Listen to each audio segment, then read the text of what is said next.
வணக்கம் நண்பர்களே. 10th 12th படிக்கிற மாணவர்களின் பெற்றோர்களுக்கு மட்டுமல்ல, மாணவர்களுக்கும் சிறந்த எதிர்பார்ப்பு இருக்கும். மாணவர்களுக்கும் பெற்றோர்களுக்கும் மட்டுமல்ல, பக்கத்தில் உற்றார் எல்லோர் கண்களும் இந்த 10ஆம் 12ஆம் வகுப்பு படிக்கிற மாணவர்கள் பெற்றோர்கள் மேலேயே இருக்கும். ரிசல்ட் வந்த உடனே எவ்வளோ மார்க் எவ்வளோ மார்க் எவ்வளோ மார்க் ரொம்ப ஈகராக கேட்பாங்க. மதிப்பெண் உயர்கல்விக்கு பெரிதல்ல, ஞாபகம் வச்சுக்கிட்டுங்க. நீங்க எந்த மதிப்பெண் பெற்றிருந்தாலும் 10th standard பொறுத்த 11th standardல lots of choices are available. நான் காமர்ஸ் குரூப்ல மட்டும் இல்ல, சயின்ஸ் குரூப்ல மட்டும் இல்ல, ரெண்டுலையுமே ஈக்குவல் ஆப்பர்ச்சுனிட்டிஸ் இருக்குது. நீங்க காமர்ஸ் குரூப்ல பாத்தீங்கன்னா காமர்ஸ், பிசினஸ் ஸ்டடீஸ், இதுல சிபிஎஸ்சி பிரிவு இருக்கு, ஸ்டேட் போர்டு பிரிவு இருக்குது, அதே மாதிரி ஆண்டர்பிரினர்ஷிப் இருக்கு, சைக்காலஜி இருக்குது, ஃபேஷன் டெக்னாலஜி இருக்கு.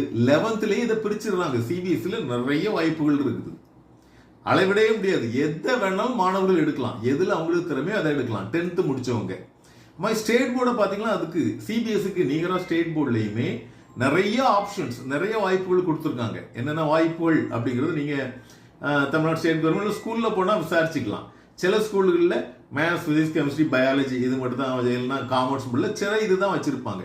சில ஸ்கூல்ல beyond the limit they go for the psychology, entrepreneurship and legal studies இப்படிலாம் போகும் பொழுது, இப்படி ஆப்பர்ச்சுனிட்டி இருக்கும்போது நீங்க எல்லாருமே இன்ஜினியரிங் ஃபீல்ட், எல்லாருமே மெடிக்கல் ஃபீல்ட், எல்லாருமே டாக்டர் ஆனா, எல்லாருமே இன்ஜினியர் ஆனா, நிறைய ஃபீல்டு இருக்குங்க. இந்த சிஏ ஃபீல்டு இருக்குது, லா ஏரியா இருக்குது, சிஏ கோச்சிங், கிளாட் எக்ஸாம் எல்லாத்துக்குமே இப்போ என்ட்ரன்ஸ். ஈவன் ஐஎஸ்ஆர்ஓ சயின்டிஸ்ட் ஆகிறதுக்கு நவம்பர்ல நோட்டிபிகேஷன் 11thல எக்ஸாம் வைக்கிறாங்க. 12th என்ட்ரன்ஸ் எக்ஸாம் வச்சு அவங்கள ஐஎஸ்ஆர்ஓ சயின்டிஸ்டாவே ஜூனியர் அசிஸ்டன்ட் 12th முடிச்சோடனே ஜூனியர் அசிஸ்டன்ட் சயின்டிஸ்ட், ஜூனியர் சயின்டிஸ்ட்ங்கிற பட்டமே கொடுத்து அவங்களே படிக்க வைக்காங்க. பிஇ நிறைய ஆப்பர்ச்சுனிட்டிஸ் இருக்குது. நல்லா ஆங்கில பத்திரிகைகளை கொஞ்சம் படிங்க. ஆங்கில பத்திரிகைகளை தான் பெரிய பெரிய பொசிஷனுக்குரிய விளம்பரங்கள்லாம் வரும். தமிழக தேர்வு நீங்க நான் சாதாரண டிஎன்பிஎஸ்சி எக்ஸாம் போதும் அப்படின்னா நீங்க ஆர்ட்ஸ் ரிலேட்டடா உள்ளதுகளை கோர்ஸை சூஸ் பண்ணலாம்.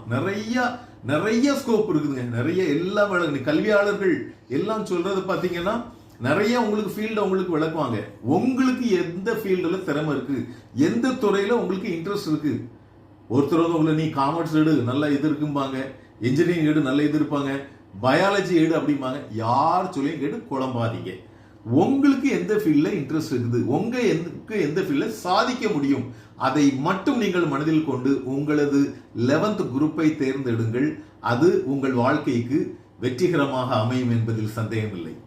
நன்றி.